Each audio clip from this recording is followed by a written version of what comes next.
It is day 24 since our mom was taken in the dark of night from her bed.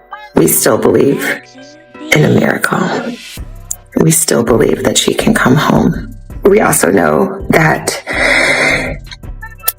she may be lost. She may already be gone. What if the moment everyone thought brought closure was actually the moment everything started to unravel? Just hours ago, Savannah Guthrie broke her silence in a way no one was prepared for. One sentence, one confirmation, and suddenly, a case that had been surrounded by questions, hope, and quiet desperation took a turn that feels impossible to ignore. She said her mother is gone. But here's the part that's making people stop, rewind, and question everything. It wasn't just what she said, it was how she said it. The tone, the timing, the words that were chosen and the ones that weren't. Within minutes, clips of her statement began circulating online. People started dissecting every second. And what they're noticing doesn't feel simple. It doesn't feel final. Because while this sounded like an ending, behind the scenes, something else may be unfolding. Sources are hinting that this confirmation might not be the full picture, that there could be missing pieces. And if that's true, then what we're looking at right now isn't closure. It's the beginning of something far more unsettling. And trust me, the next part changes everything. Before this moment shook everything, before that one statement changed the tone of the entire conversation, this story had already been building quietly in the background. And if you really want to understand why people are reacting the way they are right now, you have to go back. Back to the beginning, when this wasn't a mystery, when it wasn't being dissected frame by frame, and when no one imagined it would turn into something this intense. At the center of it all is Savannah Guthrie, a familiar face, a trusted voice, someone millions of people have watched for years. Calm, composed, professional. The kind of presence that feels steady, even when everything else isn't. Which is exactly why what's happening now feels so different. Because for weeks, her name hasn't just been associated with headlines, it's been surrounded by questions. It started quietly. A report. A mention. Then confirmation that her mother had gone missing under circumstances that, at first glance, seemed unclear, but not necessarily alarming. Situations like this happen. People disappear, and in many cases, they're found. That's what everyone believed. That this would be temporary. That behind the scenes, things were already moving forward. Authorities kept details limited. Updates were brief. Family members remained mostly silent. And while that silence might have seemed unusual to some, to others, it felt understandable. After all, not every situation plays out in public. But then something shifted.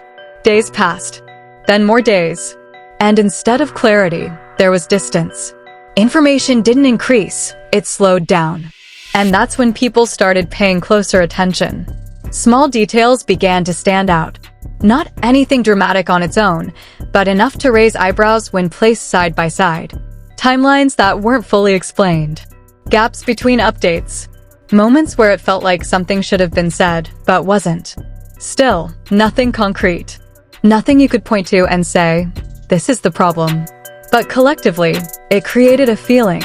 A sense that something about this situation wasn't as straightforward as it first appeared. And right in the middle of all of it was Savannah. At first, she did what she's always done. She showed up, maintained her composure, kept things professional. From the outside, it looked like control, like strength, like someone holding everything together under pressure. But the longer the situation continued, the harder it became to ignore the weight behind that control. Because when you look closely, really closely, you start to notice the small shifts. The pauses that feel slightly longer. The expressions that don't fully match the words. The careful way sentences are delivered. Not dramatic. Not obvious. But noticeable. And that's where the conversation began to change. What started as concern slowly turned into curiosity. And curiosity into questions. Why was information so limited? Why were updates becoming less frequent instead of more? Why did it feel like the story wasn't moving forward, even as time passed? Online discussions began to grow. At first, they were quiet, scattered, easy to ignore. But then they started connecting. People comparing early reports with later ones, looking for consistency, trying to understand what fit and what didn't. And once that process starts, it's hard to stop. Because even the smallest inconsistency can feel significant when there are no clear answers. Then came the speculation. Not official, not confirmed, but persistent. Talk of behind-the-scenes pressure. Hints that not everything was being shared publicly. Claims, again, unverified, that the situation might be more complicated than it appears. Now, whether any of that is true or not, almost didn't matter anymore. Because once doubt enters a story like this, it doesn't stay contained. It spreads. And that's exactly what happened. The situation stopped being just about a disappearance. It became something else. A puzzle. A narrative people felt compelled to follow, to analyze, to question. Every update carried more weight. Every appearance drew more attention.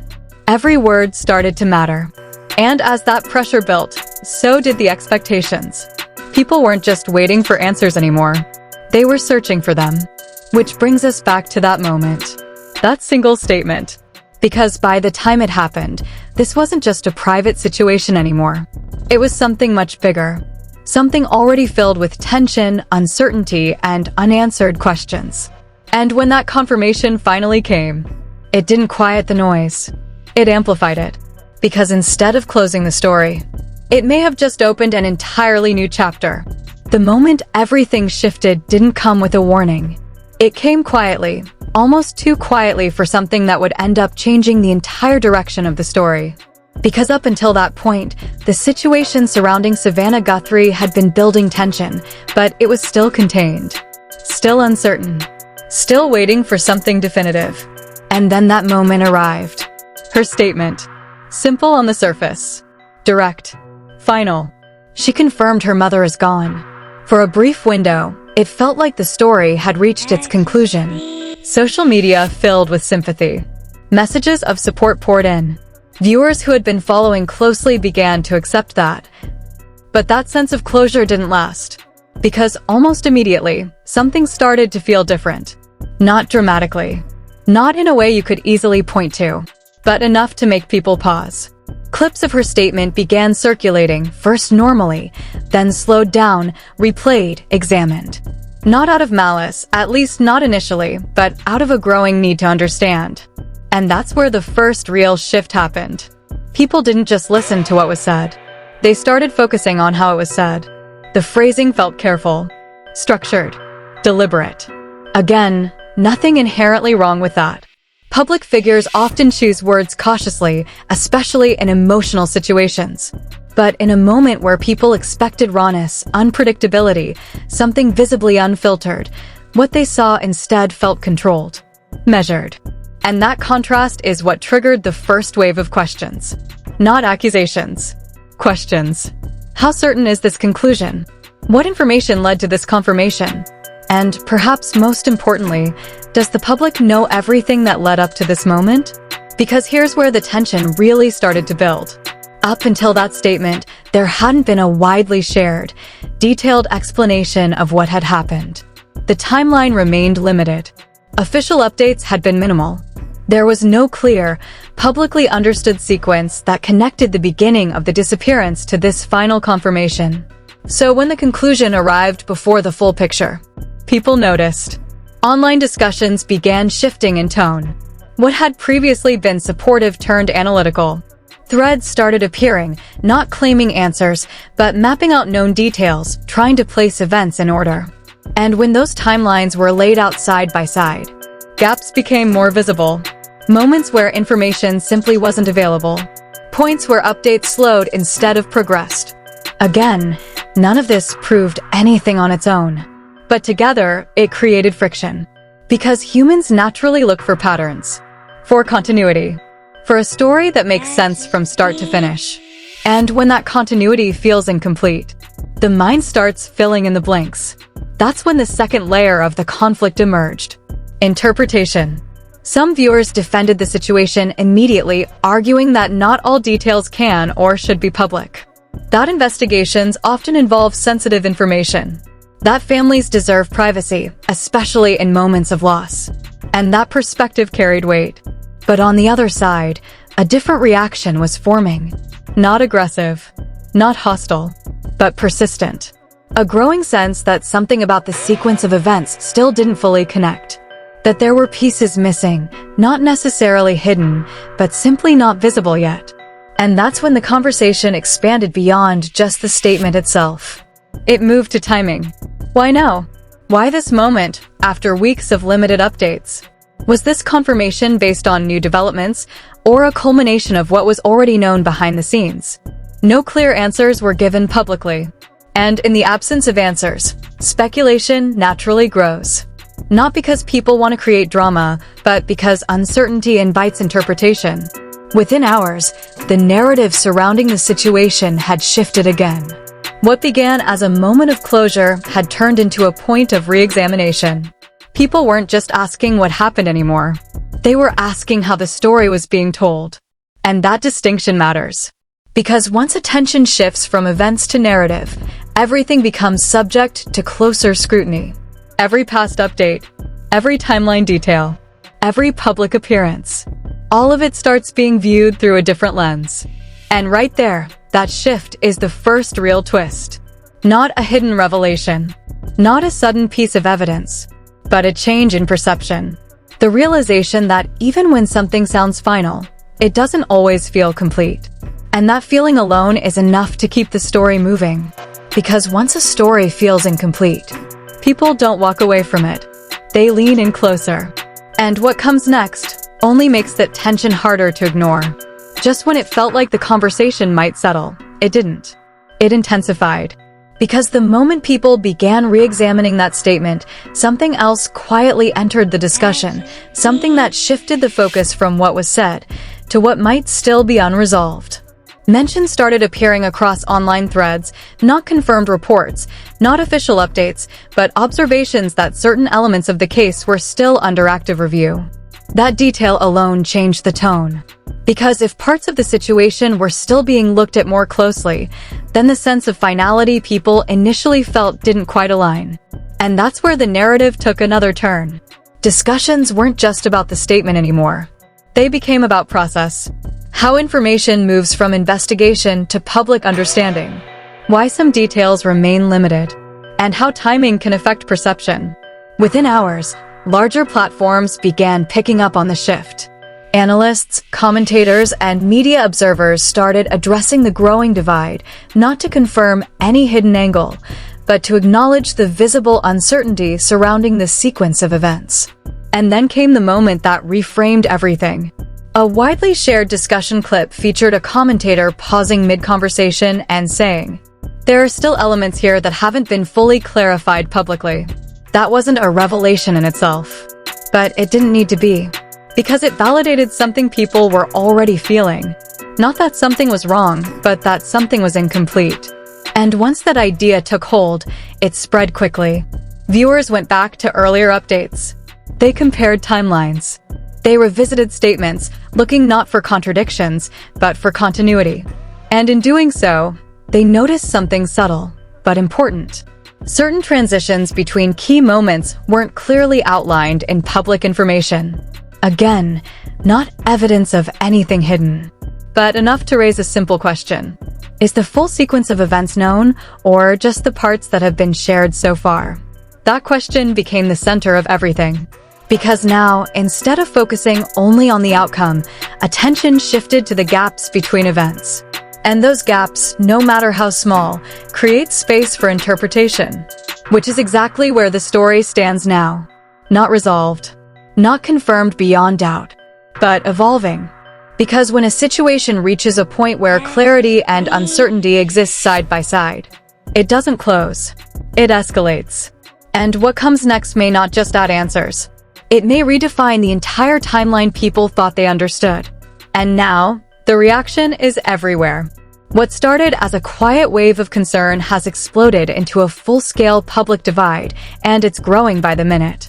Across social media platforms, timelines are flooded. Some posts are filled with sympathy, others with analysis, and a rising number with questions that refuse to settle. The name Savannah Guthrie is no longer just part of a developing story. It's at the center of a conversation that people can't seem to step away from. On one side, support is overwhelming. Messages of empathy, comments defending her composure, people reminding others that grief doesn't look the same for everyone, that public appearances don't always reflect private pain. For them, this is simple. A daughter facing an unimaginable situation under an unforgiving spotlight. But on the other side, the tone is different. Not necessarily aggressive, but persistent. A growing group isn't focused on emotion. They're focused on clarity. They're asking why certain details still feel limited. Why timelines remain partially outlined. Why the sense of finality doesn't fully match the level of information available publicly. And that contrast is fueling everything. Because now, it's not just a story, it's a debate. Even media circles are starting to reflect that shift. Segments are appearing that don't just report updates, they discuss the reaction itself. Analysts are carefully choosing their words, acknowledging the uncertainty without jumping to conclusions. There's hesitation, but also recognition that public perception is changing. And then came the moment that pushed things even further. A short clip from a panel discussion began circulating, quickly gaining attention. In it, a commentator paused and said, "Sometimes, what the public sees first isn't the full picture, it's just the part that's ready to be shared." That line didn't confirm anything. But it didn't need to, because it echoed what many were already thinking. Within hours, that single statement was everywhere, shared, debated, interpreted in different ways. Some saw it as a reminder of how information works. Others saw it as a sign that more could still come out. And, just like that, the divide deepened. Support mixed with skepticism. Understanding mixed with unease. And right in the middle of it all is a situation that still doesn't feel fully settled. Because the more people react, the more the pressure builds. And when pressure builds like this, it rarely fades quietly. It leads somewhere. The only question now is, where? Just when it felt like every angle had been discussed, one more detail began to surface, quietly at first, almost easy to miss. But once people noticed it, they couldn't ignore it. Because the focus shifted again. Not to what was said, not even to how it was said, but to when certain pieces of information appeared and when they didn't. Viewers who had been following closely started lining up the sequence of public updates. Early reports. Later clarifications. The timing of statements. The gaps in between. And that's when something subtle but powerful stood out. There were moments in the timeline where the transition from one phase to another wasn't fully visible publicly. Not necessarily contradictory. Not clearly explained either. Just incomplete. And in a situation already filled with attention and scrutiny, that kind of gap doesn't stay small for long. Because once people identify a missing link, no matter how minor, it becomes the center of the conversation. What happened during that window? Was it simply a matter of information not being released yet? Or is it a reminder that public timelines don't always reflect everything happening behind the scenes?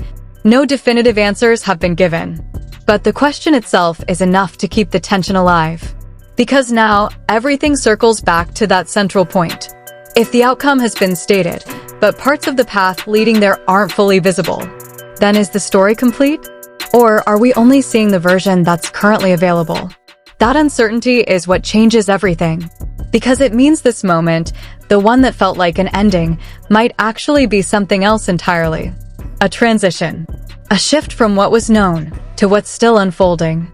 And here's where it gets even more interesting. There are growing indications that attention around this situation isn't slowing down, it's increasing. More discussions, more analysis, more focus on the sequence itself.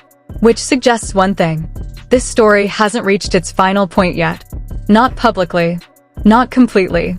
And if additional details do emerge, whether they clarify, confirm, or simply expand the timeline, they won't just add to the story. They could change how everything so far is understood. So now the question isn't just what happened. It's what haven't we seen yet? Because whatever comes next might not just answer questions. It might raise entirely new ones. And that's where things stand right now. But honestly, this doesn't feel like the end at all. It feels like we've only reached the point where the real story is about to begin. Every update, every reaction, every hidden gap in the timeline is pointing towards something bigger that hasn't fully come out yet. So before this situation takes another unexpected turn, make sure you stay connected. Because the next update might completely change how you see everything so far. Drop your thoughts in the comments. What do you think is really going on here? And don't forget to like, share, and subscribe, because this story is far from over.